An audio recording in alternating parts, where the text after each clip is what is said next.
Fear not, for I am the first and the last and the living one. I died, and yet behold, I am full of life. Please join me as we share in our opening hymn on page 6 of your bulletin.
You may be seated.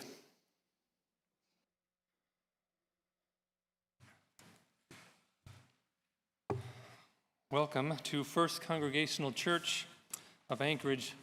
We are people along the way, learning and growing and acting in faith.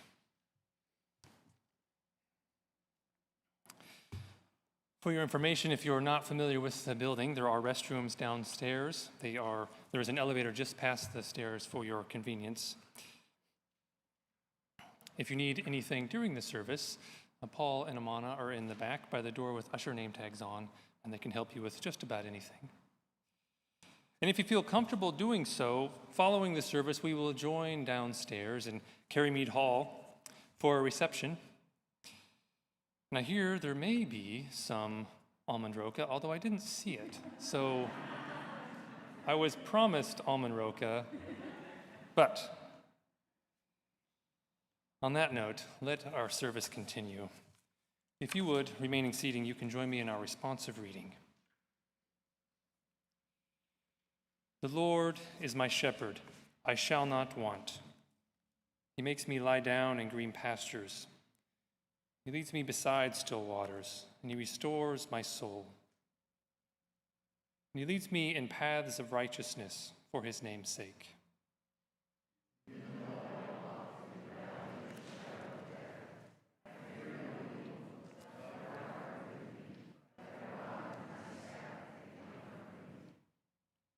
Thou preparest a table before me in the presence of my enemies. Thou anointest my head with oil, and my cup overflows.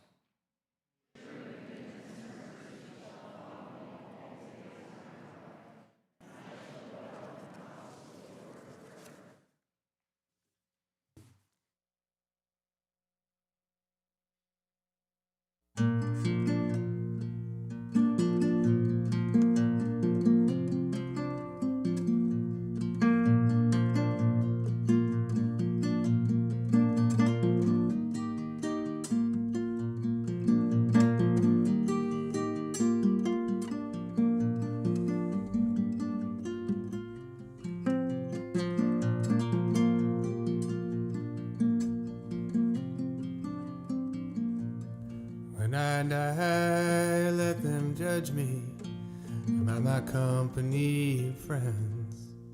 Let them know me as the footprints that I've left upon the sand. Let them laugh for all laughter. Let them cry for laughter's end. But when I die, let them judge me by my company of friends.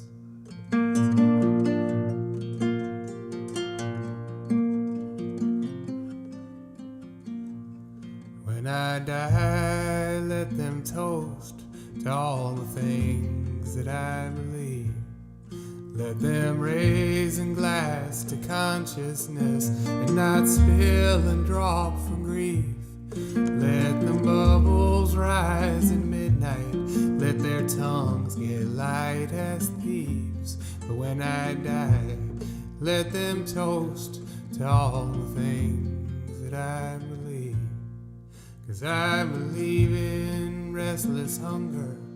I believe in red balloons. I believe in private thunder. In the end, I do believe. And I believe in inspiration. I believe in lightning bugs. I believe in slow creation. In the end, I do believe. And I believe in ink on paper. I believe in lips on ears.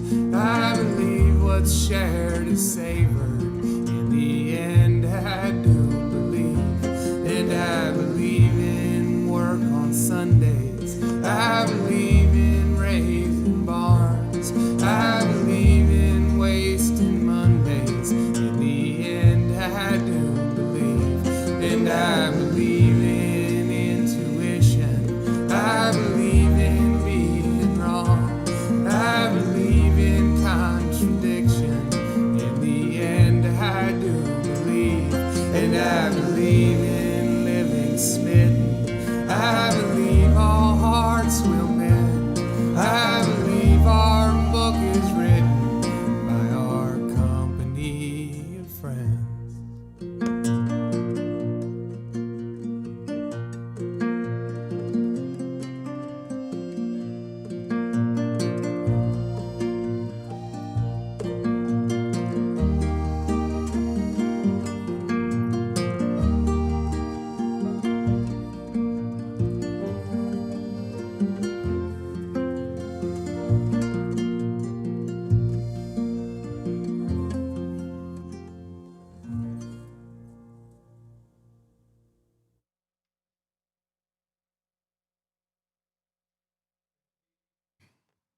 Friends, we are gathered here in the presence of one another and in the presence of the persistent care of God. And we are free in this moment to experience grief however it arrives, to release our frustrations, and to face our own place in life. And be reminded that we do not face these moments alone, as this room attests. That God is with us as sure as the love of those who have gone before us remains with us. And we arrive with many different thoughts and many different places on our journey towards understanding and reforming our lives around a common loss. And so we gather here to commend to God with thanksgiving the life of Bob Kniefel. We do this knowing that in both life and death we can celebrate the good news of Christ, the love of God among us. And I invite a few people to share words of remembrance. Scott, Darcy, and Larry are going to share first. And if you would like to share some brief comments or a story about Bob, you are invited after the first three speak to either come to this pulpit or I can bring a wireless microphone to you if that's more convenient. So, Scott.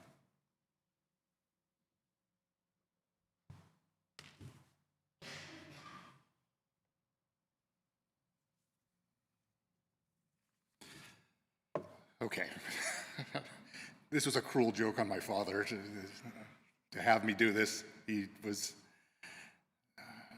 wanted both Darcy and myself to come up and speak in front of you, and I apologize. If I don't get through this all the way, I've practiced this about 100 times, and I don't think I've been through it once, so we'll see if we can make it work today.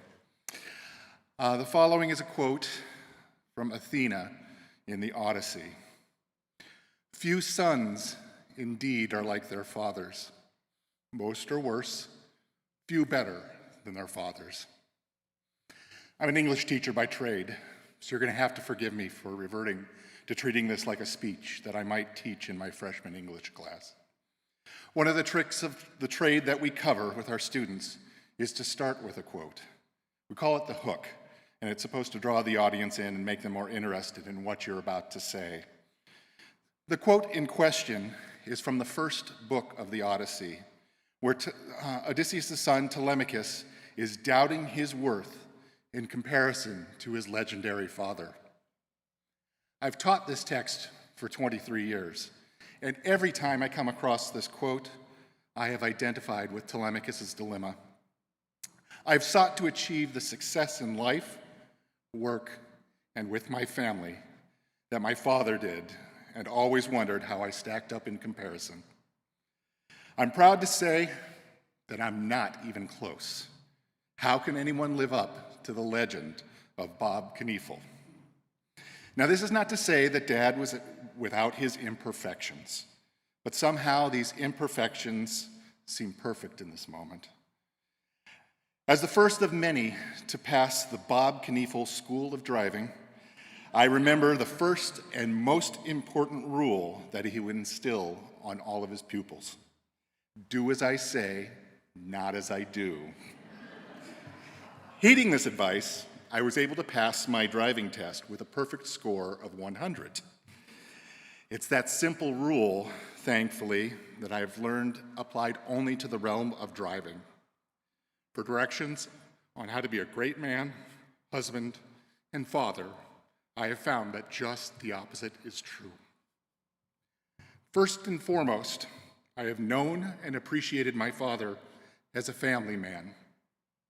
He dedicated himself to our family and was a loving and devoted husband. This was the pattern that he set for his marriage, and it set the tone for me to follow.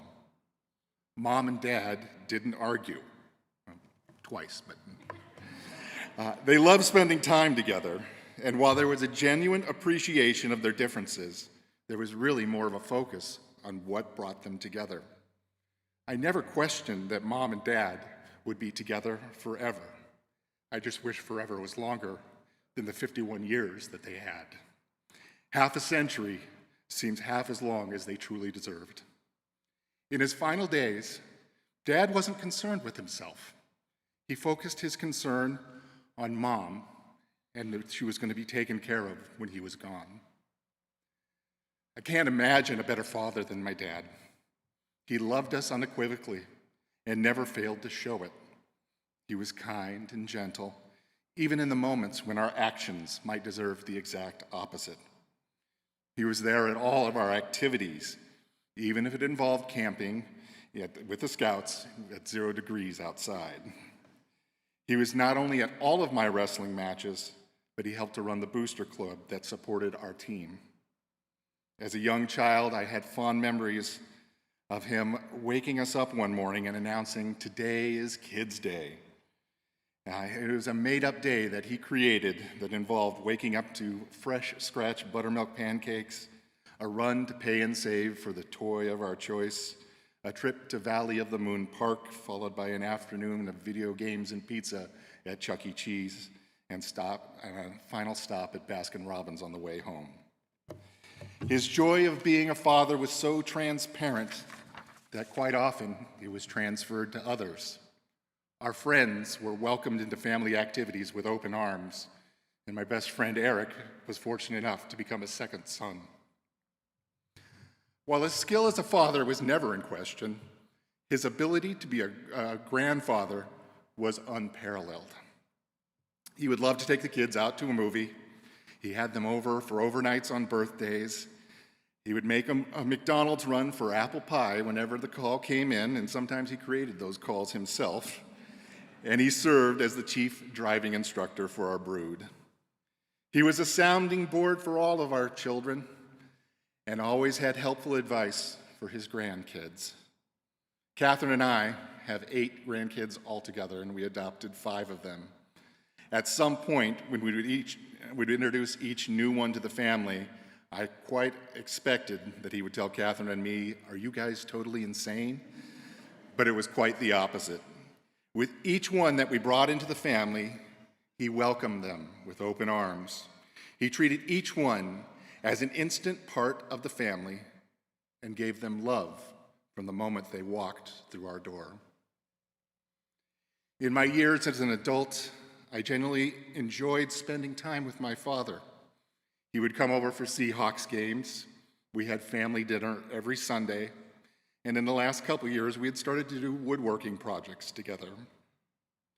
He was the first one I would call for advice when I had an issue that I couldn't solve on my own.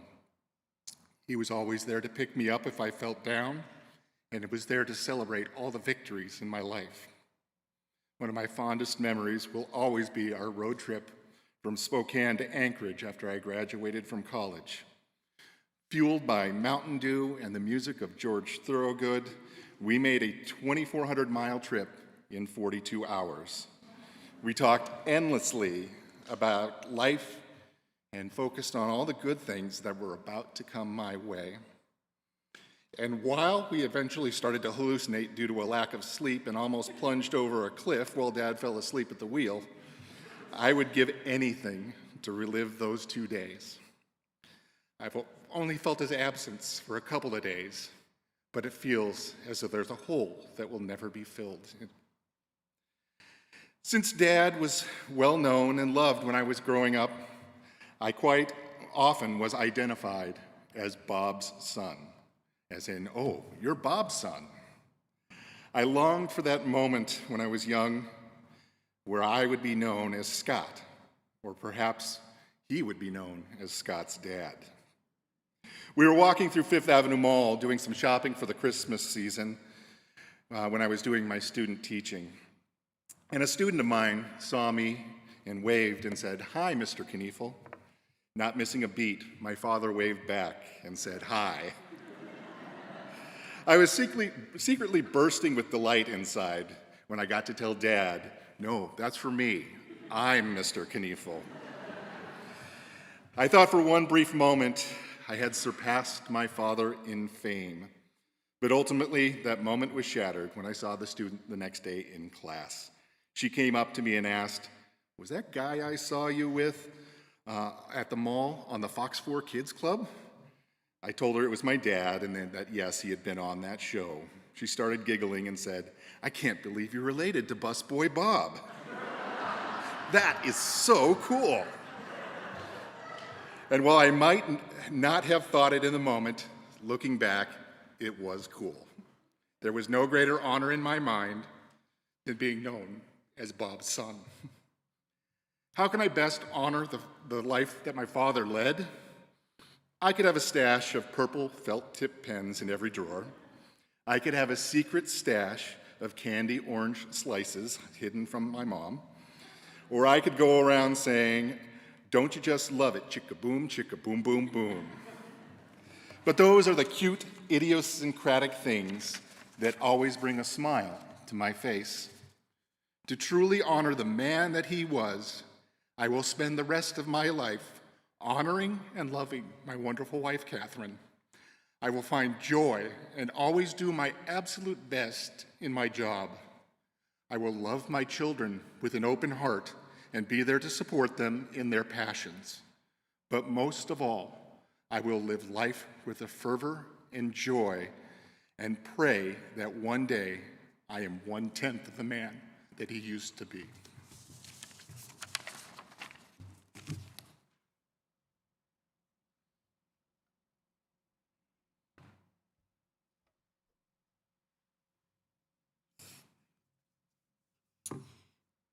Much like Scott, I was asked to stand up and speak today, and I will say Through my career, I've done a lot of speaking in front of large groups, and this is the one time I don't want to be here.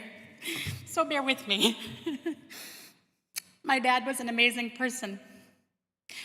He would have wanted a good joke here because he didn't like somber events. He was known for his smile and his ability to make everybody laugh. He was also a planner and great at putting together details and working logistics down to the last minute. He loved a good spreadsheet. As he prepared for his time to leave in true Bob fashion, he did a lot of the planning.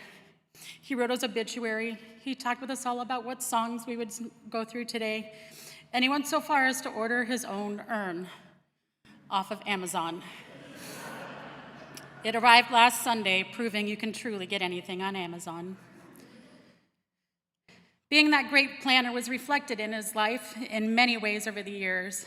50 years ago, last month, he accepted a position with the municipality of Anchorage as associate traffic engineer. At the time, he and Mom said they could do anything, even live in Alaska. So together they packed up and left Washington to head north to Alaska. As it turns out, that was one plan he failed to stick to. He stayed with the municipality for 10 years and responsible for the planning and designing of a lot of Anchorage's roads. Eventually, Dad took a break from the municipality, working with local consulting firms, doing inspections for a bit of time, and at one point launched a sunset dinner boat right here in Anchorage. But I think his favorite job was when he returned to the municipality and became the head of public transportation. He worked hard to listen to the community and come up with solutions that built a great program. He made a difference. He worked hard to help his community. Because of his positions over the years, he was seen on a lot of TV, being interviewed about roads or new bus programs, or even when he gained fame as Bob the Bus Guy on Fox 4. Having his last name was often a great introduction to someone new. As I moved into my own professional life, I met hundreds of people who had worked with my dad, and it was always a great thing to hear about how he had worked with them on some project and how honored and appreciated his work was. He left big shoes to fill in his work life. My dad was also involved with the community in many, many endeavors. A lot of his community involvement started with his work with the Captain Cook JCs and the Alaska Institute of Transportation Engineers. When the Arctic Winter Games came to Anchorage, he headed up the snowshoeing committee. Don't worry, he didn't do any snowshoeing. He volunteered his time and efforts for numerous fundraisers right here at First Congregational Church. I can't count the number of dinners he planned and prepared here in this kitchen with my mom by his side.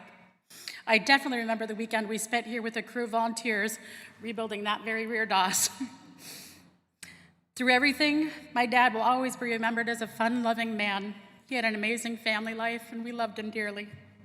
He worked hard, and he set a great example for all of us to live by. If there is one thing he could tell us all right now, and if you've ever had the joy of listening to his voicemail message, you already know this. He would want you all to have a really great day.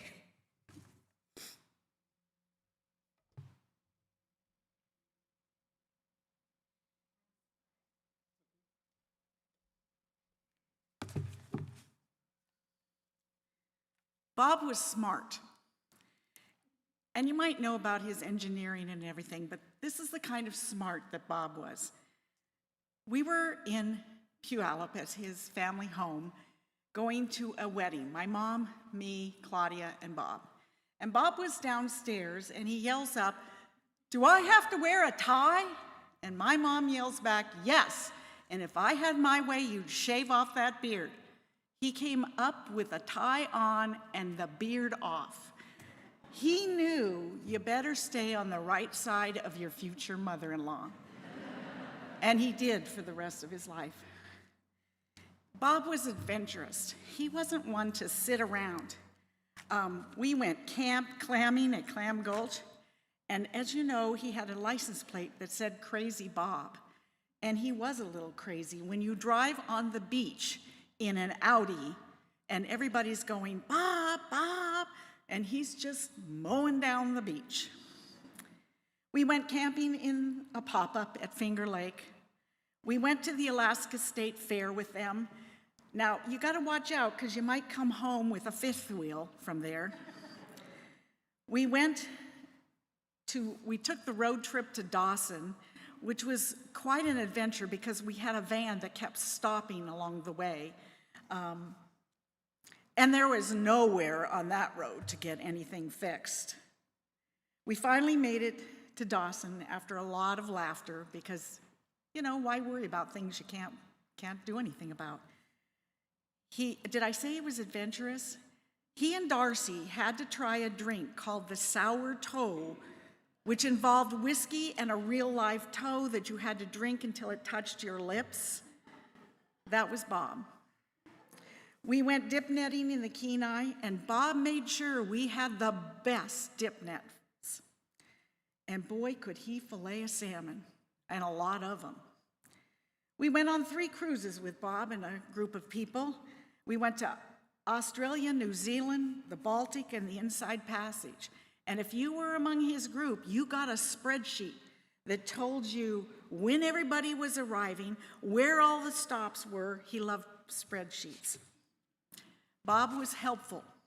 I can still see him on a bobcat helping us put in a drain tile in our backyard or helping to build our deck. Actually, he built the deck, we helped him. When Greg went to Santa Fe and we put him in a house, Bob came down and made sure the furnace was working, the air conditioning was working, taught Greg how to change a tire and check the oil. Did I mention that sitting around was not his favorite thing? He had several hobbies. He did stained glass windows, he made neckties, and he made things out of glass. But he loved cooking. Somebody already mentioned church dinners. I remember the meals we had up at Meyer Lake when the church went camping.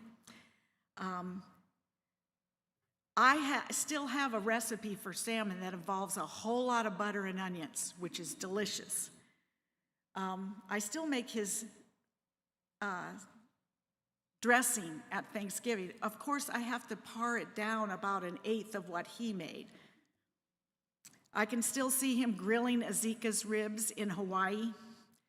And of course, there's the Alma Roca and the caramels downstairs.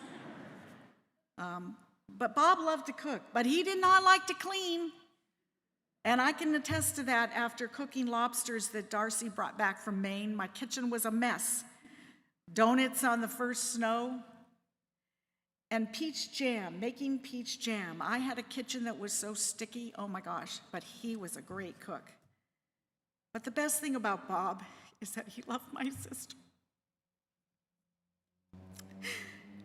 And he loved his family.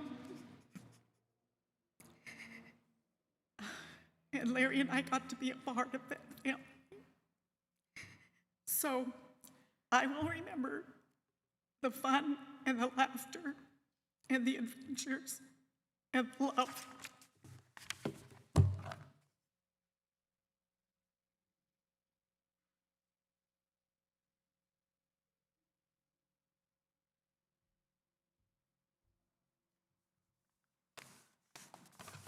For those of you who don't know, my name is Larry Jones, and that was my wife, Peggy Jones. And we spent close to 40 years up here in Alaska with the Kniefels. And we were up here because Bob was up here and Claudio was up here. And it proved to be one of the best decisions we'd ever made. But I've got a few words to say here. But I want to first of all say thank you for coming. I appreciate all of you being here. Bob probably had more friends than many of us will ever have, and he remembered all their names all the time. It was amazing to me. I barely could remember a person's name after I'm introduced to them, but he was that kind of person. But let me read what I got here and try to hold it together. I have had 3 best friends in my lifetime. Dave, my high school chum, my wife, Peggy, and Bob, my brother-in-law. I had the privilege and joy of knowing Crazy Bob for almost 50 years. Our relationship was very much akin to that of one between a younger and older brother. From the outset, Bob took it upon himself to look out for me, and I needed it, and helped me navigate through life's various trials and tribulations. He often worked behind the scenes to foster and promote my interests and that of my family. To me, Bob, or Robert, as I grew to call him, was the quintessential Renaissance man. He never walked away from a challenge and was always pursuing new goals and experiences. I always marveled at his ability to undertake a challenge or new project with complete confidence in his ability to persevere, overcome, and in the end, succeed. Bob was unquestionably one of the most adept people persons I have ever known. You wanted him in the room because he made everybody feel at home, and that their input mattered and was appreciated. With his positive and forward-looking approach to living life and solving problems, he made those around him and his community better. I recently watched a show in which two characters were discussing how one knows if their life made a difference. One of the characters remarked that her mother's response to this query was simple and to the heart of the matter. In life, was the individual a good person?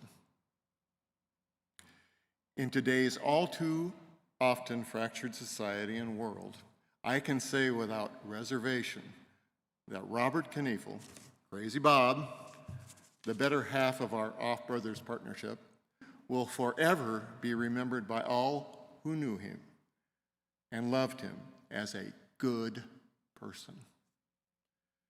I will dearly miss my best friend, my surrogate big brother in Alaska, and his true example of a good person and a life well lived. Robert, talking to Robert, may you rest in everlasting peace as God leads you to the promised land. And I'm going to add a little here. Precious Lord, take his hand, lead him on, let him stand. He is tired, he is weak, he is worn. Through the storm, through the night, lead him on through the light. Take his hand, precious Lord, and lead him home. Thanks.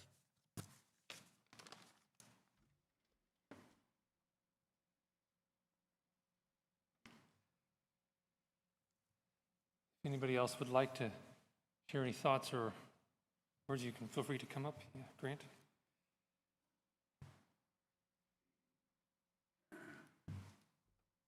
Give me just a moment to look for my notes here.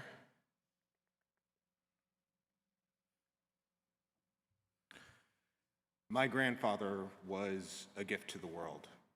He was kind, selfless, and warm, always making sure that the people surrounding him were taken care of. He was more than just another person. He was a titan, a mentor, and a friend to me. In the moments where it seemed darkest, he was there to shine a light. He helped me to forge the path that helped me become the man I am today, and I am forever grateful for that. I attribute a lot of things to my grandfather.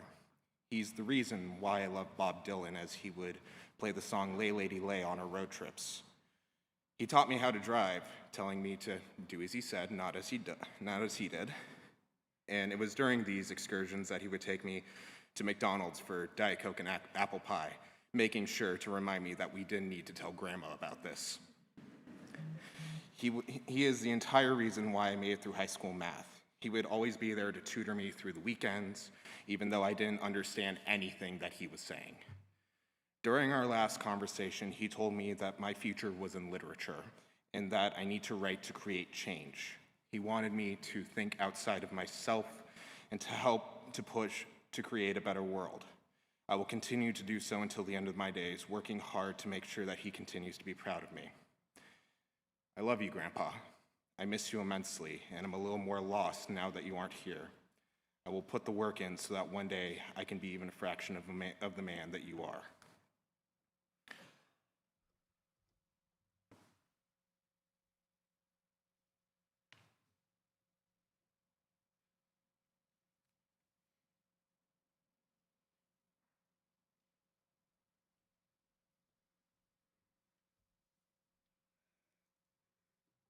Hi, I'm Rebecca Marino, and I'm a adopted auntie into the Kniefel crew, a friend of Catherine's, and Bob's 17-year-old grandchild, Dylan, Maddie, asked me to read this as she wasn't able to be here.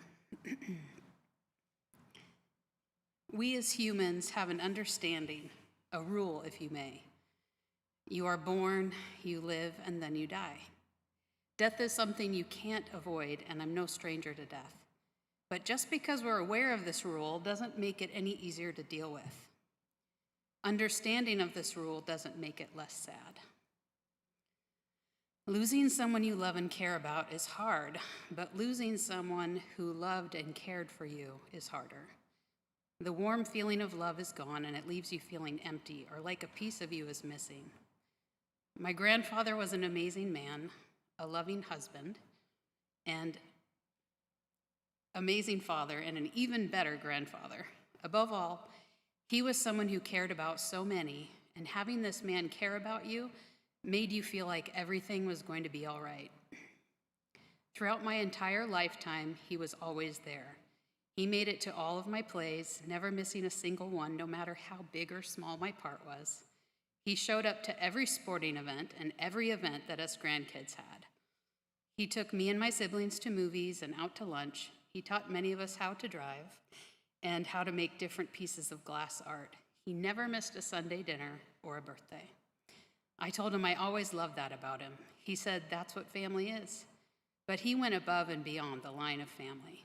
He always cared about us, joked with us, encouraged us, reminded us he was there for us. He was always willing to do something with us. And was always, there's a theme here, and was always willing to get an apple pie from McDonald's. There was even a time when our parents were out of town, and he sent 3 of my brothers on their bikes at 9 p.m.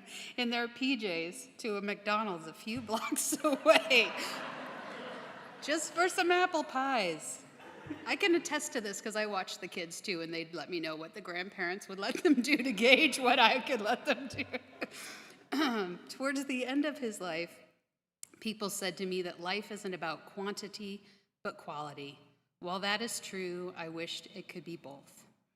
There's no doubt in my mind for a moment that my grandfather's life was full of quality. He made every day a good one. He lived every day like it would be the best day ever, even if it was just watching TV. And the days when he wasn't just watching TV, he was making the most of it. He loved to travel, loved to visit people, friends and family alike, and he did more than that. He had so many amazing achievements. He was a master of many things. He could make beautiful glass art. He was an outstanding engineer, and all around, he was a kind man. That is the best achievement he's accomplished. He helped mold me and my siblings into the people we are today, and we'll always be thankful for that. He helped shape us into amazing people. He taught us skills, but also taught us things without even knowing that he was. He taught us how to love one another, how to treat each other with kindness. He even showed us what a healthy love looked like. He loved my grandmother so much, and he told me the secret once when I asked how he did it.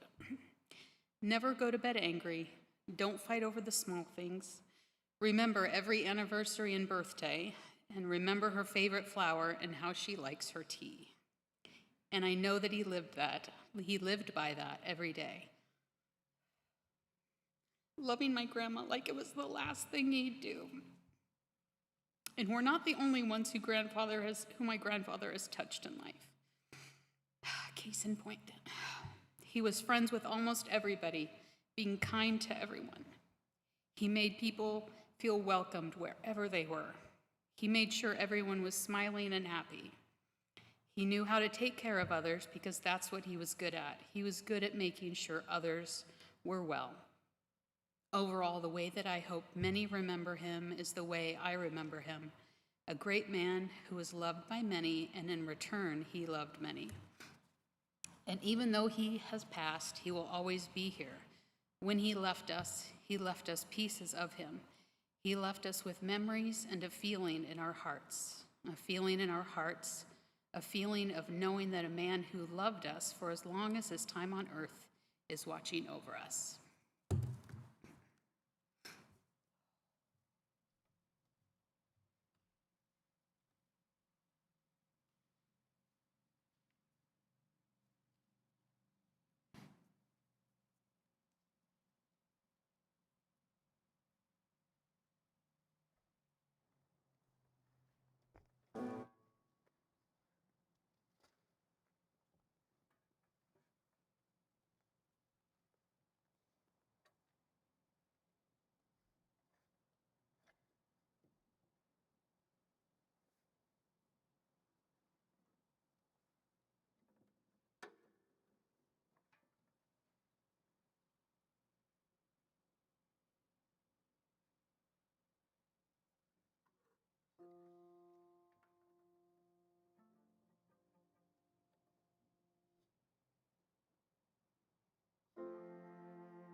A reading from the prophet Micah, chapter 6. With what should I approach the Lord and bow down before God on high? Should I come before him with entirely burned offerings, with year-old calves? Will the Lord be pleased with thousands of rams and with torrents of oil? Should I give my oldest child for my crime, the fruit of my body for the sin of my spirit? He has told you, human one, what is good and what the Lord requires from you: to do justice, embrace faithful love, and walk humbly with your God.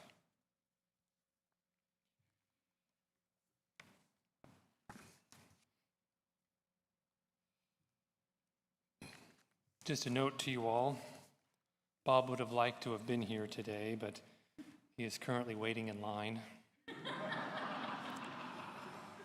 And speaking of long lines, I actually wish that Bob was here, because there is this one question that I would ask him. And I wish I would have. Why are there so many medians in this city? I mean, I can never turn left when I want to. And I'm sure there's a good reason that a traffic engineer could tell me. And I would have liked to have heard it from him. And I'm pretty sure that his answer would have been full of color, and it would have made me laugh. So that was my first experience with Bob as a latecomer to knowing Bob. That every moment, including this moment here, is an opportunity for us to have fun and enjoy one another. And just over a week ago, I went to Bob and Claudia's house to talk with Bob. And when I got there, he was, as you might suspect, playing a game of Farkle with grandchildren. Bob taught me how to play Farkle when I moved to Alaska. And we were meeting to talk about this day, a day that we all knew was coming soon.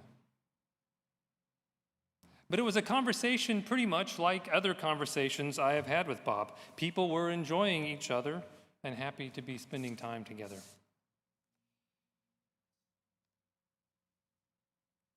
But to be sure, the last few months were difficult for Bob. They were hard on many people, most especially his faithful and loving companion and eager caregiver, Claudia. And it would be nice to say that knowing Bob's struggles are over would make this day less difficult. But I think that losing people like Bob is always going to be difficult, no matter how much you might expect it, or no matter how much of a relief it might be in some ways. And so in our reading in Micah today, we are offered a set of questions. Typically, in such prophetic writings, we are offered a proclamation from the prophet as they speak to the people on behalf of God. Now, the prophet is not just a glorified future teller, as some of us learned in Sunday school. They are not necessarily teaching some particular practice. They are looking actively at the world around them and observing the struggles of the people around them. Sometimes abuses that are going unchecked or unnoticed, experienced by those on the margins of power in society. Prophets speak uncomfortable truths to people who too easily forget what living as people of God means.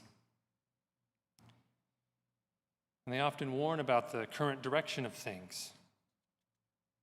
But they also share hope for a future day when the troubles of this world will be different and better.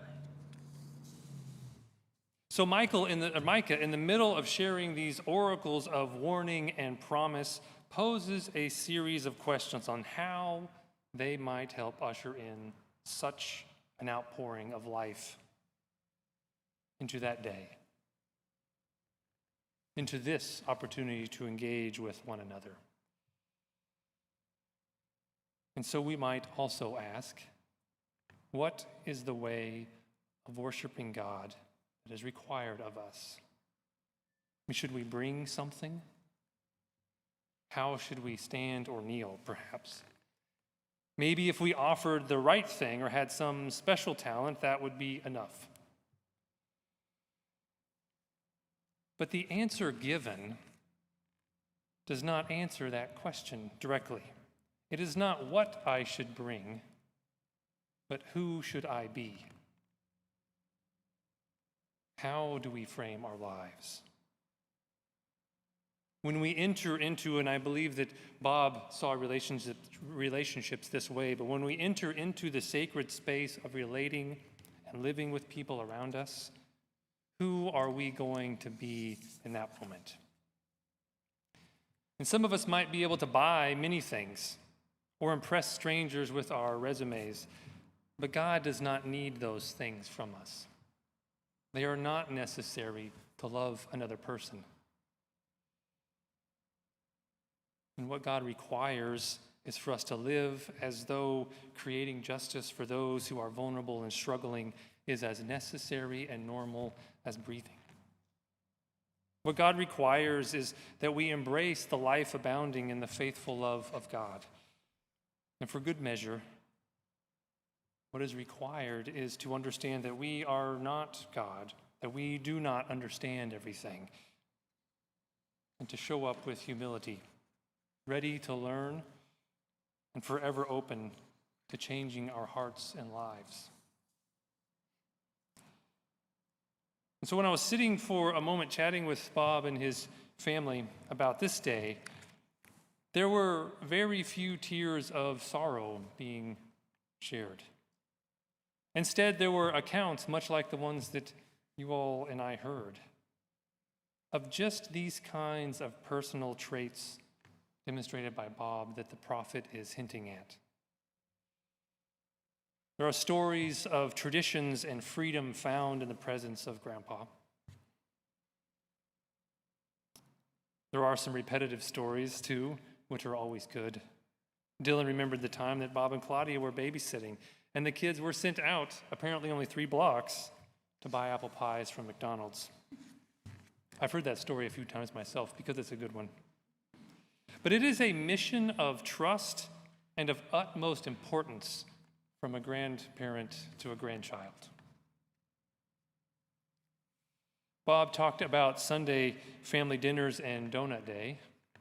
Donut Day, if you don't already know, is a day to celebrate with homemade donuts following the first snowfall of the year. And once again, I experienced that tradition myself at Scott and Catherine's house. And it is a very worthy tradition.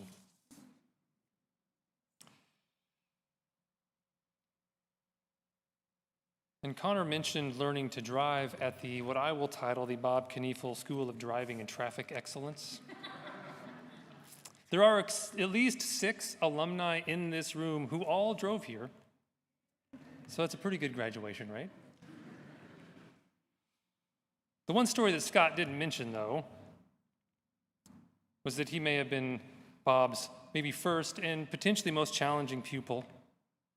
And Scott remembered learning to drive from Bob, and feeling overly confident in his own teaching abilities, Bob released Scott out on Northern Lights, just to the east of here, where it curves up by East High around UAA. And what Bob didn't know was that Scott had yet to master the necessary art of turning around a curve. And as they were careening towards Goose Lake, and just about to drive through the woods, Bob reached over and grabbed the wheel, I'm sure with some colorful words, to stay the course and round the bend. I'm guessing that they returned to the parking lot to do a few more practice refreshers. I mean, there were a lot of stories about Bob and good food and wine and dinners in Paris and Barcelona on consecutive days. There are family recipes that persist and give generations of people a culinary understanding of who they are and from where they come. I was particularly inspired by a story about stuffing which is to be expected because who doesn't like stuffing? But this is a truly amazing love story told in stuffing. Bob and Claudia's own separate childhood family stuffing recipes were combined together in mutual harmony at their own family holiday dinners. You know, sometimes during weddings, people light a unity candle or they pour sand of different color into a central vase to signify the joining together of two people, and also, to some extent, joining together of two family and friend groups. I would like to think, although I wasn't there, that Bob and Claudia's wedding vows included freshly baked pans of stuffing.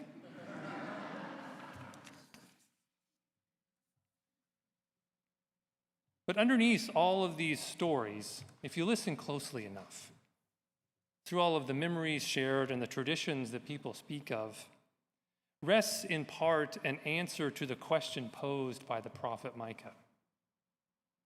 So what is required of me, of us? I mean, there are big problems to be faced in our world. There are uncomfortable truths that we ourselves don't necessarily want to hear and confound us. But I know that Bob saw his life as a child of God and a member of the body of Christ. I know that central to his faith was the responsibility that he felt to make this world a better place for others. And in order to do that, I think that Bob knew that this difficult work required a persistence to show up ready for people, to be able to see how we might help nurture life, to build frameworks and traditions for children and adults alike, to learn the important skills of how to be a human being as best we can. I believe that Bob understood this question from the prophet, and he lived it as best he could, as best as anyone can. But maybe most of all, I think that a life lived like Bob's has the power to transcend death and remains with us. A reassuring reminder that nothing can separate us from the love of God. Nothing. And sometimes we just need someone to remind us of the God we have come to know through Jesus, whose death could also not be silenced. His death could not silence a life lived full of goodness and mercy, living out justice in things great and in things small, going before us into the promise of life forevermore. We are bearing witness to such life in Christ. And today we rest in the promise that we are enough and that we are also important parts of such life. And we remember how Bob was part of our own journeys in some way towards discovering our own answer to that central question from the prophet: what is required of me? So, Bob, we bid you good rest. If you knew good traditions for sure, and hopefully plenty of almond roca on the other side of this life. Amen. If you would, rise with me and join as we sing the hymn on page 4 and 5 of your bulletin.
You may be seated.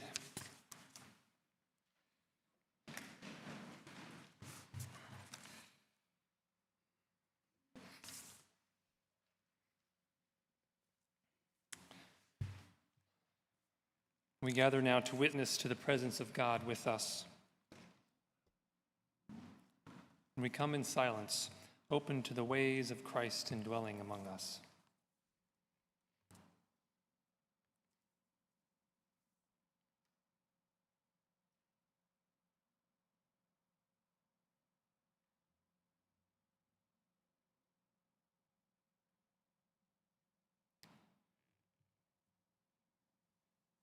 God of quiet moments, both full of pleasant memories and painful silence, it is you that we rest upon. It is often in those moments of silence when grief seems most difficult to bear.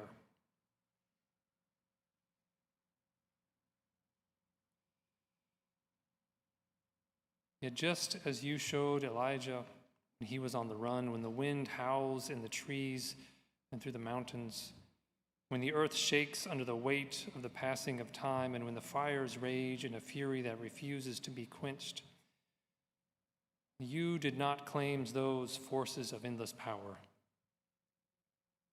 but remained through it all but a small sound, thin and quiet and silent.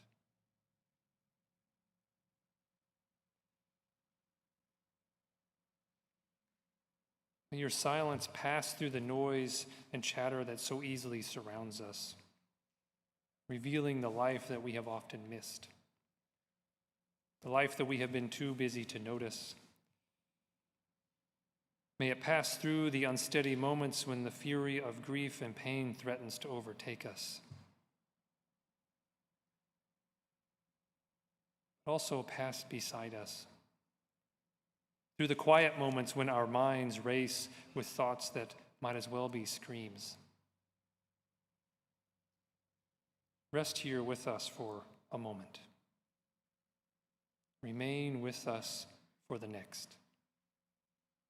You are the spirit of quiet moments, both full of pleasant memories and painful silence, calling us to listen more deeply, to love more faithfully, to show grace more freely, in the way of the one who taught us to pray. If you would join with me as we share the Lord's Prayer together. Our Father, who art in heaven, hallowed be thy name. Thy kingdom come, thy will be done, on earth as it is in heaven. Give us this day our daily bread, and forgive us our debts, as we forgive our debtors. And lead us not into temptation, but deliver us from evil. For thine is the kingdom, and the power, and the glory forever. Amen.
Please join with me as we commend Bob into God's care. Into your hands, God, we commend your servant, Bob. He is a member of your family, a child of your redeeming love, a present part of the body of Christ. Receive Bob from our care with loving kindness into the blessed rest of peace that never fails. Spirit of life, whose very breath brings forth life, we return to the earth, the ashes of your beloved Bob. And as you raised Christ from the grip of death, so you raise life from the seed that dies in the earth. Breathe life into us again, that we may live into the fullness of life.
May goodness and mercy follow you, and may you anticipate its coming.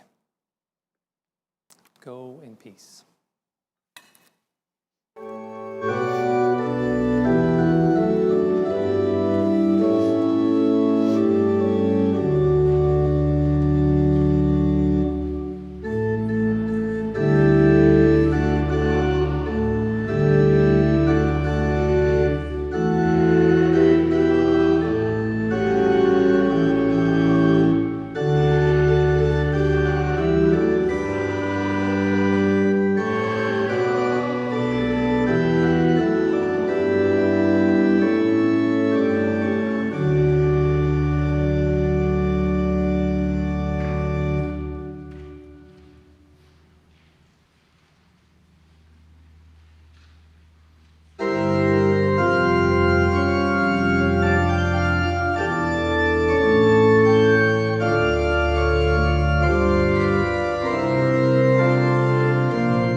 I teach music, but I worked for about 2 hours all night.